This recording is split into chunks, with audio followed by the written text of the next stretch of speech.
From blueprints to booming businesses, from groundbreaking to grand openings, this is Beyond the Blueprint. Join host Brad Howard as he takes you behind the scenes of growth and development in Mooresville, Lake Norman, and beyond. We're talking with the decision makers, the planners, the visionaries shaping our communities, giving exclusive insight into what happens before, during, and after projects that define our region. The future is being built right now. Let's go beyond the blueprint. Good Friday afternoon. This is Beyond the Blueprint on WSIC. I'm Brad Howard, and thank you to those listening on the radio, tuning in on 105.9 FM, 100.7 FM, 1400 AM, or if you're watching on social media or at the WSICnews.com or the WSIC News app. Local elections decide what your daily life actually feels like. Who make the decisions that affect your family's safety, security, and quality of life every single day. The decisions that determine how crowded your child's classroom is, whether your son or daughter has a safe, well-equipped school to attend, whether teachers stay or leave because they're exhausted and unsupported, and whether your school board is focused on kids or distracted by profanity-laced fights caught on video. All of that is shaped by who sits in your local school board. In a fast-growing county like Iredell, school board decisions set the trajectory, which schools get built and where, how we handle overcrowding at South Iredell and Lake Norman, whether Weathers Creek High opens with or without athletic facilities, and how we cut $2.4 million from next year's budget without gutting programs and positions that students need. When you vote for school board, you're not just choosing a party, you're choosing the individuals who will manage the growth and navigate the brutal trade-offs, work with the county commissioners on funding, and either restore professionalism to a board in crisis or let the dysfunction continue. That's why this conversation matters. Iredell Statesville schools are at an inflection point. 21,000 students, 37 campuses, a new high school opening in 2 years, real budget pressure, and teacher exhaustion. And a school board that's made headlines a few weeks ago for all the wrong reasons. The people sitting on the Iredell Statesville Board of Education over the next 4 years will decide whether we provide stability and focus or chaos. Local elections are where you have the most leverage as a citizen because turnout is lower, margins are smaller, and a few hundred votes can change who's writing the budget and setting the priorities for your child's education. Today's show is focused on the 2026 Iredell Statesville Schools Board of Election race. Specifically District 5, which covers Cottle Creek area and surrounding communities. Our goal on Beyond the Blueprint is to bring candidates in contested races to the microphone, to give voters direct access to the actual people running for these seats, their background, their thinking, and their vision for where they would like to take the district. Because communication with voters and active community involvement is at the heart of what every local elected position should be. You deserve to hear directly from the candidates themselves, not sound bites or Facebook ads, but real conversations about their experience, their priorities, and how they make decisions.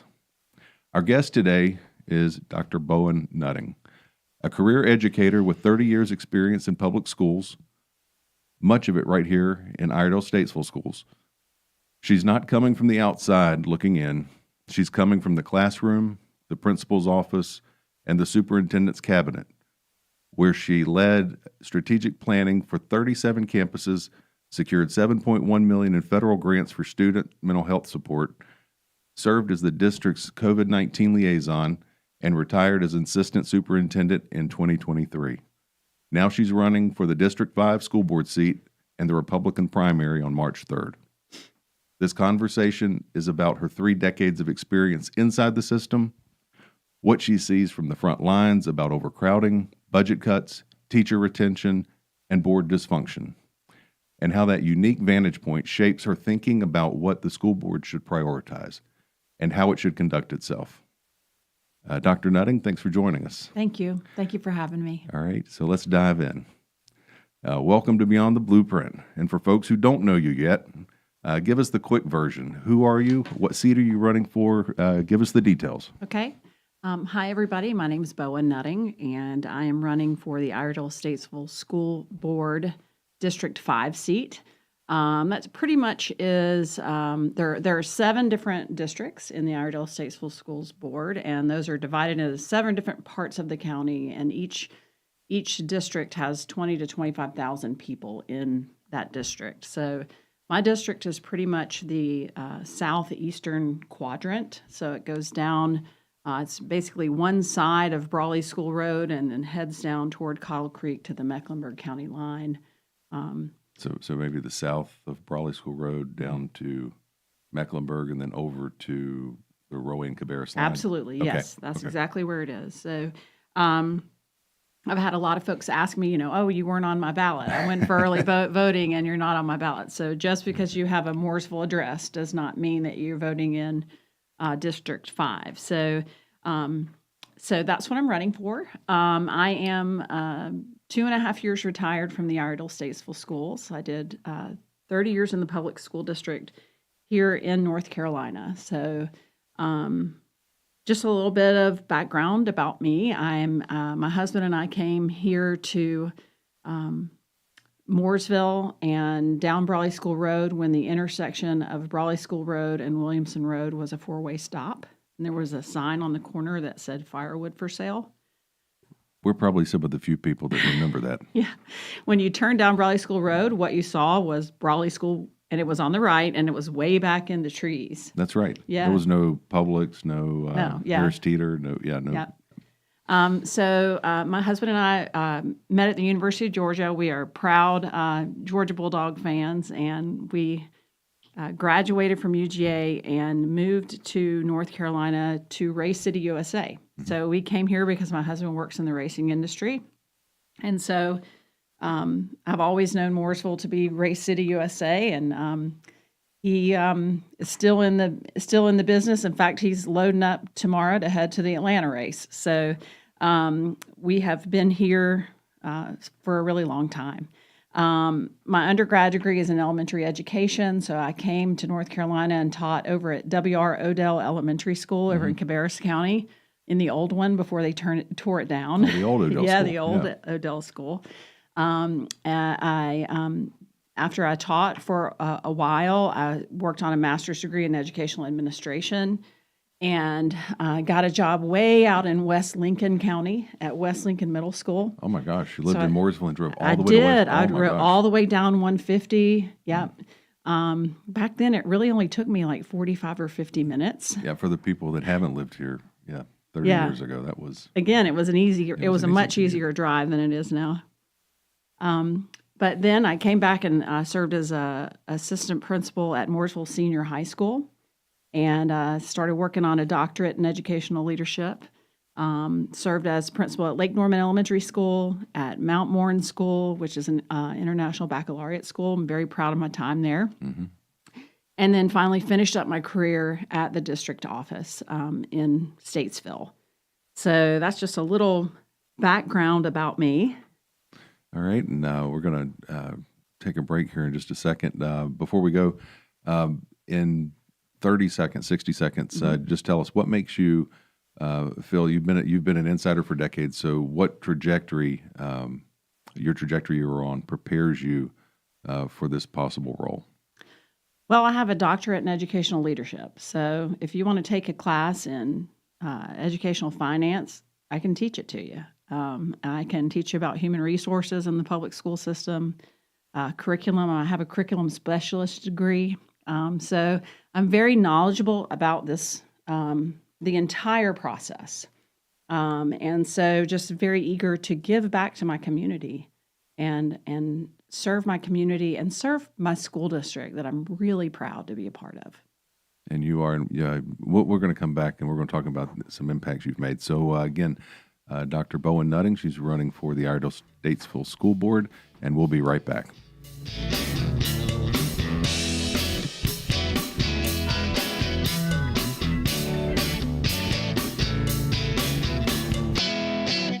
And we're back on Beyond the Blueprint. We're joined by Dr. Boen Nutting, who is a candidate for the Iredell Statesville School Board. We're going to continue the discussion here and jump right into a little bit of what's been in the news. A lot of people watching know that the ISS Board of Education's been in the news recently, and not for good reasons. Just a couple weeks ago, the board meeting ended with, I guess the best way to put it's a profanity-laced confrontation between the board chair and another member, all caught on video. The chair had to apologize publicly. The parents, from what I'm hearing, are very frustrated, embarrassed, and worried that the board is too distracted by infighting and not focusing on the kids. So why step into that environment, and what do you say to voters who believe the board may be broken? That's a great question, and definitely a question that my husband and my 2 sons have asked me. Why, Mom, are you sure you want to do this? Right. So what's been in the news recently with our school board is really just kind of like the straw that broke the camel's back. We've had a lot of discourse with our board for the last couple of years, and quite honestly, it got to a point where it's kind of like watching a soap opera. You just didn't know what was going to come next. And that's pretty much why I'm here. Somebody asked me the other day at early voting, they said, oh, well, Boen's here because she wants to be on the board. And a teacher that I know said, no, she doesn't want to be on the board. She has to be on the board. We need to restore professionalism and civility to our board. Here's the thing. Serving on the school board, or for that matter, being a principal or being a teacher in a public school system is not about ego. It's not about anybody's ego. It's about the children. And what I've heard in the last several years is a lot of talking and a lot of ego and a lot of long-winded talking and not a lot of action. And so I'm hopeful to bring, number one, knowledge of the school system, also an ability to bring people together. I have a friend who serves as a school board chair in another neighboring county, and I called her, and she actually had served as an assistant superintendent prior to being the board chair in her county. And she said, Boen, she said, let me tell you, if you want to do this, you need to think about, do you have the ability to bring people together? Because she said, you alone on the school board, she said, you have no power at all. She said, the power in the school board comes in bringing people together. Mm-hmm. And so that's really what I've done my whole career. I spent 14 years as a building level principal, working with teachers to come together to build a team. I always said that a good school has a good teacher in every classroom and a great team at every grade level. And that's how you build strong schools that move forward with a good, solid plan. And also, I have an ability to listen to where other people are coming from, hear what they have to say, honor what they have to say, and work to find solutions that best serve our children. So as far as everything that's gone on the school board, I'll tell you that there's a lot of folks that are involved there. They're going every single month to these meetings. They're investing so much of their time there, and many of them I have tremendous respect for. And so what I hope is that I can be part of coming together with them and joining with them to be an advocate, to be a listener, and to help lead in a positive way. Okay. So beyond the school board, and especially coming from the south end of Mooresville and from this district, so let's move the conversation now and talk about overcrowding and growth pressure, because what most every parent in Southern Iredell County is feeling is South Iredell and Lake Norman are packed. They're overcrowded. And how do you describe the current state of capacity in District 5 and the Southern Iredell County schools right now, or the county in general? But since that's your district, the focus there. Well, I think more importantly, I think what you have to talk about is what's coming, because at this point, capacity, numbers in the Iredell Statesville schools have remained pretty flat for the last several years, and that has to do a lot with school choice, and we've added a lot of great charter schools in our school district, and we have children that are choosing to go to private school. We have some children in Iredell County that are being homeschooled. Some of those homeschooled children, we are working with them. So the kids are coming in and getting classes in the high schools too. So they're doing kind of a hybrid model. Okay, Mhm. that's interesting. Yeah. And so, we hover around 20,000 students in the district right now. What I think about is what's coming, what are we going to need next? Will we be able to compete with the charter schools and with the homeschoolers and with the private schools? Both of my kids went to South Iredell High School. I've spent lots and lots of time at Lake Norman High School. Yes, they are crowded. We're going to be opening Weathers Creek High School soon. That's after a lot of discussion and drama, and eventually we'll get the doors open on that school, and that will be a great thing. We're also working on Parkertown Elementary School. And so we have things in the works to address some of that growth. Here's one thing that I think is different. Many years ago, I worked in the Mooresville Graded School District, and for years I served as Director of Human Resources there. And the Mooresville Graded School District is a great place to work. It is a great opportunity to work at a district level because you really get to get your hands around all the different parts and pieces of things. So I really learned a lot there because it is a small district. And one thing that I remember about the Mooresville district is we were thinking 10 years down the road. We were thinking 15 years down the road. The property where Selma Burke Middle is now, we owned that in the Mooresville Graded School District for years and years and years and years and years before they built a school on it. Right.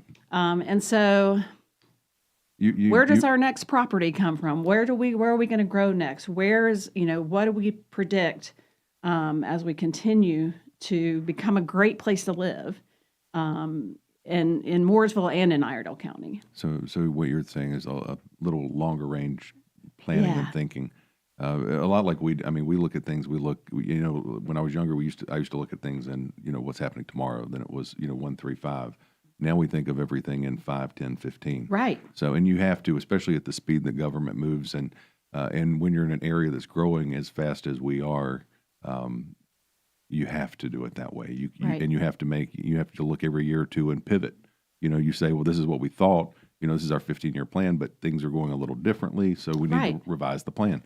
So let's back up there. You'd mentioned Weathers Creek, so that's been controversial. I had to give people a little background. Voters approved $80 million in 2020, and the scope pushed it up to 130.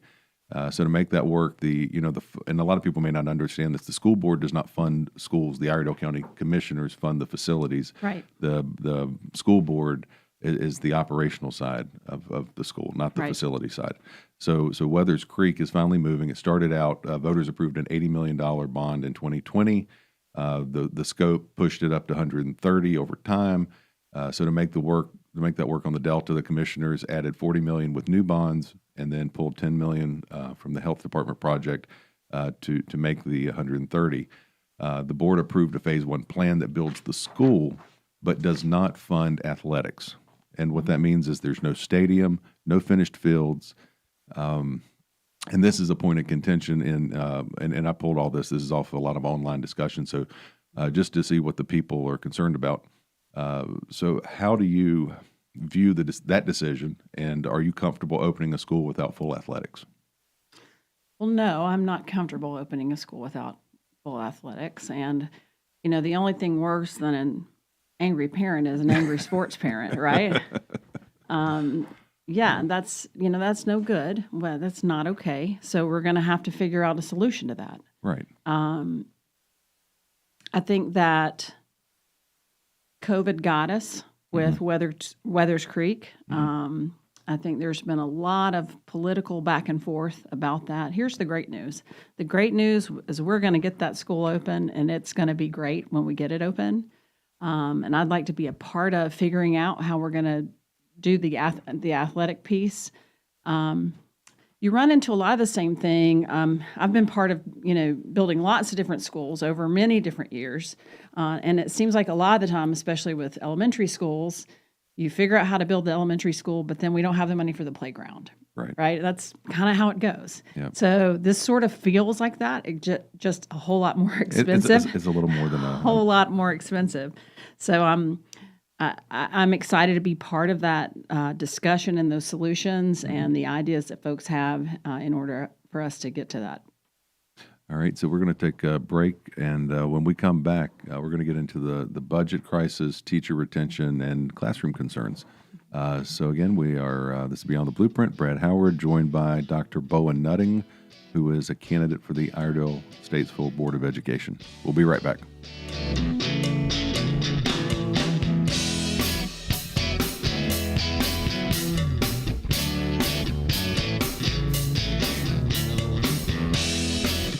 And we're back. This is Beyond the Blueprint. I'm Brad Howard, and we're joined by Dr. Boen Nutting, who is a candidate for the Iredell-Statesville School Board. And we're going to come back. We're going to talk about budget. So the board approved a $274 million budget for 25-26. That's already about, had a built-in about $2 million shortfall. The superintendent saying that the district needs to find roughly $2.4 million in reductions for 26-27, and the principals are being asked to help identify cuts. At the same time, Weathers Creek will open soon and will need to be staffed and operated. So I guess a hard question is, where would you first look for cuts, and what should be completely off the table? Yeah, that's a great question. First of all, I think it's hard to say, when you say we're going to ask the principals, where do you think you should cut this?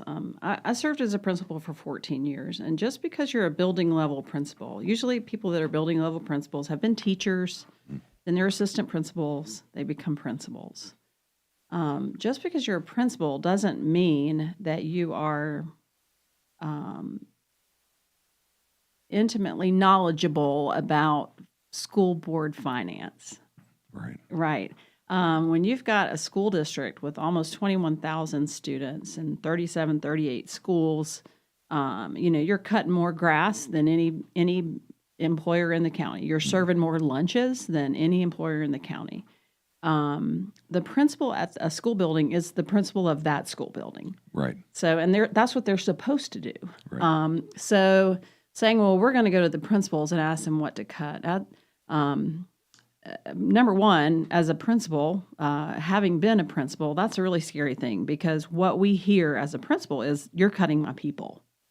Okay. And so I think we need to look at that question from a more district level perspective. Okay. Those are conversations that need to be had across your human resources department, your student services department, your CFO, your facilities and planning folks.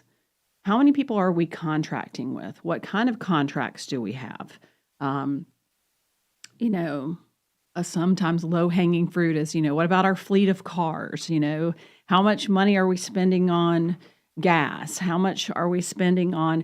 Really, it's looking at things that a lot of the time principals aren't thinking about, because they're running a school. Right.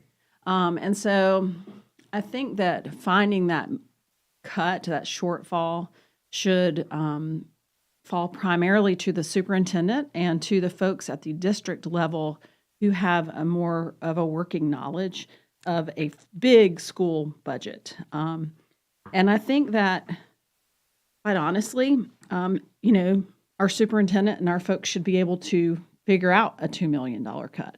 Right. Without having to go and cut lots of people. Our superintendent has spoken a lot about how he has reduced administrative costs at the district level. Mm-hmm. I'm not really sure that has happened. So I think there are a lot of things that are happening, not at the school level, but at the district level, that we could look more closely at and make some of those cuts happen. The things I don't want to cut, right. People. Right. Well, that's not true. I take that back. The thing I don't want to cut, teachers. Gotcha. And the people that are working in the trenches with our children. There are people in our school district that are working in the trenches And then there are people in our school district who are not. And I've worked in both, and I know what it feels like in both. And I know who is the most valuable. And the most valuable people there are teachers. Teaching is the noblest calling. The quality of your child's education that they receive, let's say they're in the 5th grade this year. The quality of your child's 5th grade education is predicated on the quality of the teacher that is in that classroom. Absolutely. And whether or not they create that relationship with one another, they get that vibe going in the classroom, they build a culture, that determines that child's success. And so for me, the teachers are the most important piece.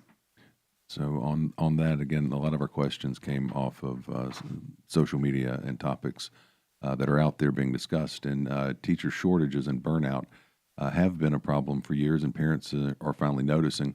And board member Kevin Angel said that recruiting and retaining highly qualified teachers is one of the biggest challenges. And North Carolina doesn't guarantee 12 weeks of paid parental leave for teachers. Most get 8 weeks or less.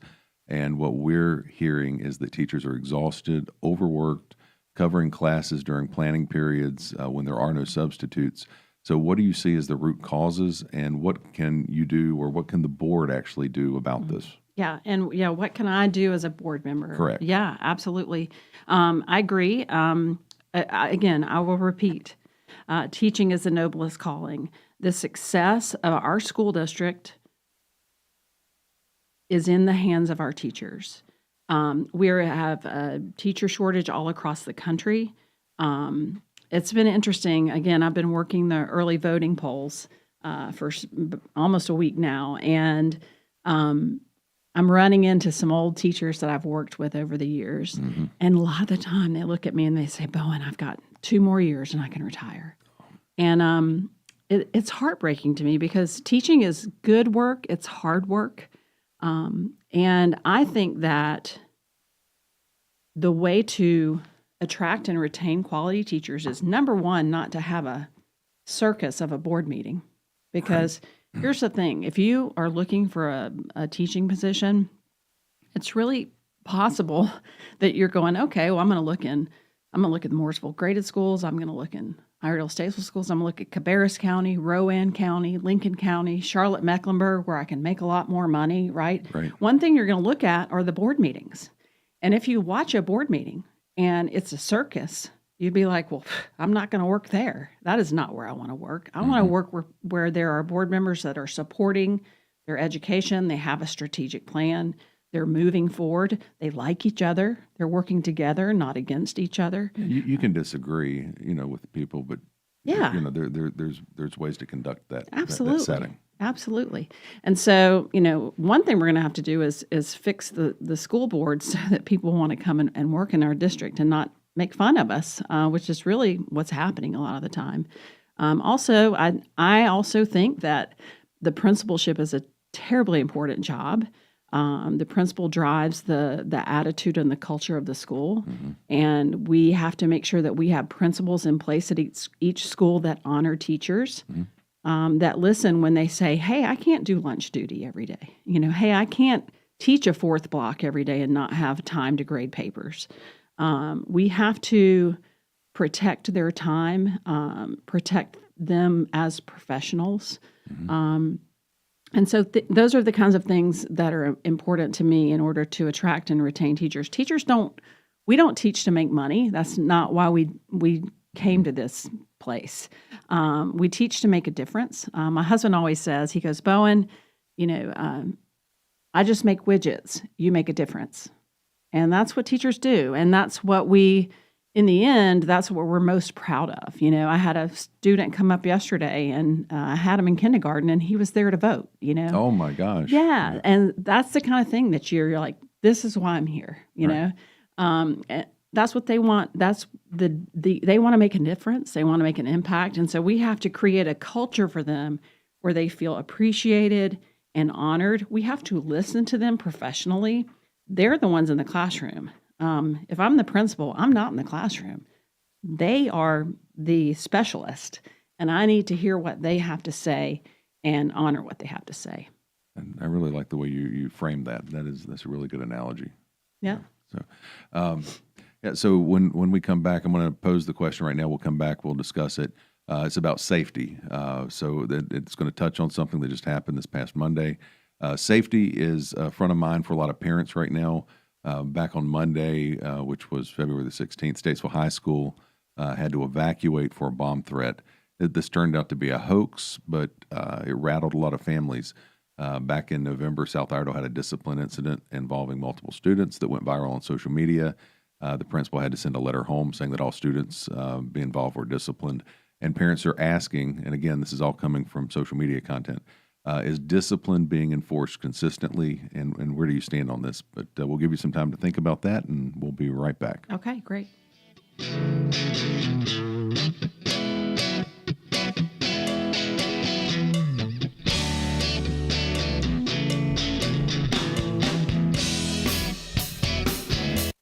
We're back on Beyond the Blueprint. I'm Brad Howard, and we're joined by Dr. Boen Nutting, candidate for Iredell Statesville Board, School Board. So we just posed a question right before the break, and now that we're back, we're going to dive into a little detail. So there were some incidents that had happened.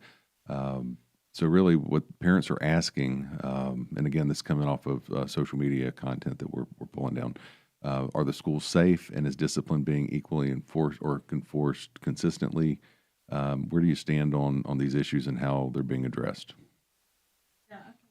Specifically, you were mentioning, there was like a bomb threat at Statesville High School and a fighting incident at South Iredell High School and those kinds of things. First of all, let me say that from personal experience, Right. Statesville High School is a fantastic place. There are so many awesome kids there. There are lots of great things happening there. I've spent many, many hours at Statesville High School, and there are lots of great things happening there. Mm-hmm. And then you get something like a ridiculous bomb threat, and everybody gets really worried about stuff. The same with South Iredell High School. I'm personally a South Iredell Viking. My children went to South Iredell.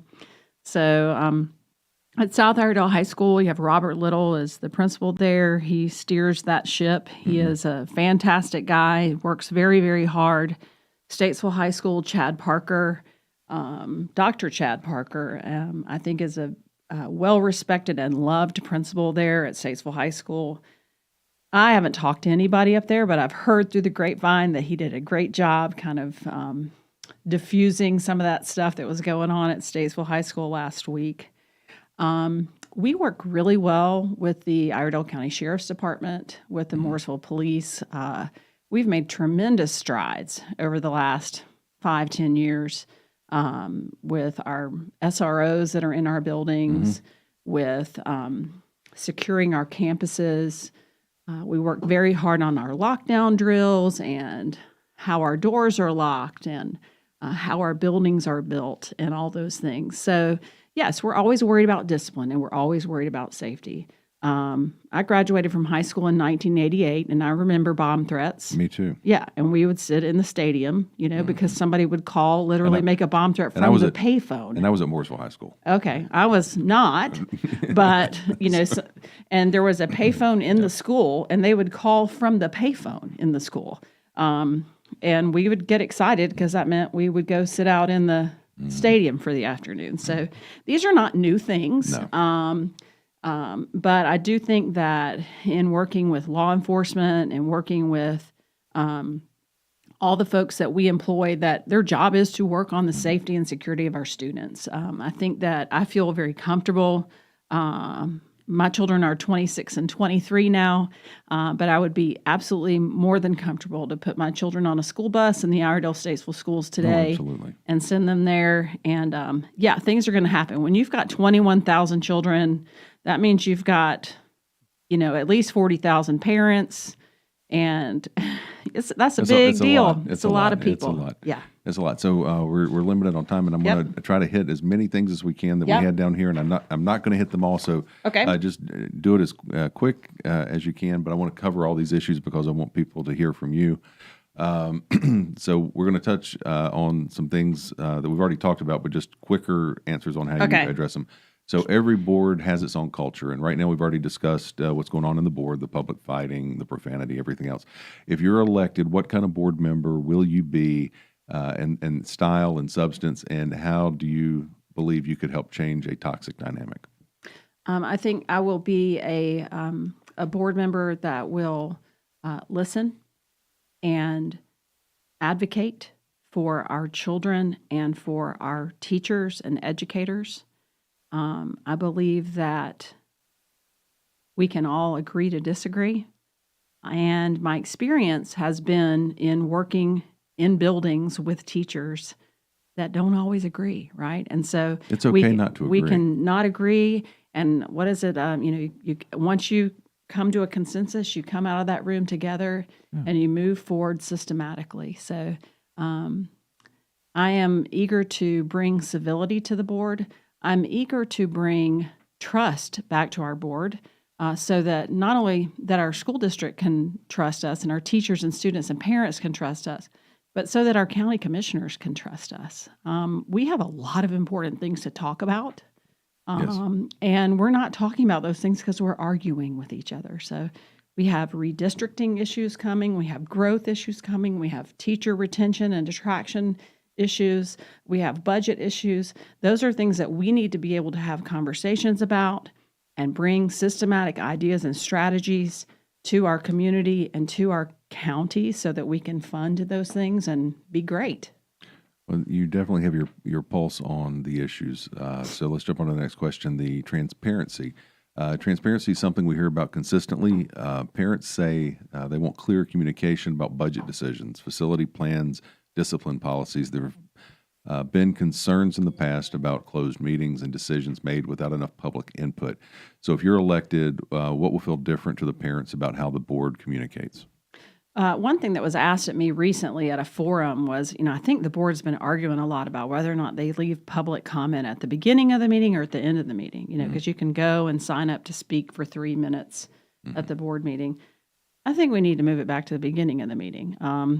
I just feel like, if parents and concerned community folks want to come in and speak, we should let them do that at the beginning of the meeting. I was around back in the day when nobody showed up for board meetings. So Right. I'm glad they're there. Right. I'm glad they want to have input. I really believe in picking up the phone and calling people. We used to have back in the day a 48-hour response window. I don't really know how the school district is doing on that these days because I haven't been there for 2.5 years. But I do think that getting back to folks, and sometimes not just an email, but especially if somebody's upset and they send you an angry email, you need to Right, call them right. and talk to them. So, hopefully I can help work on that a little bit.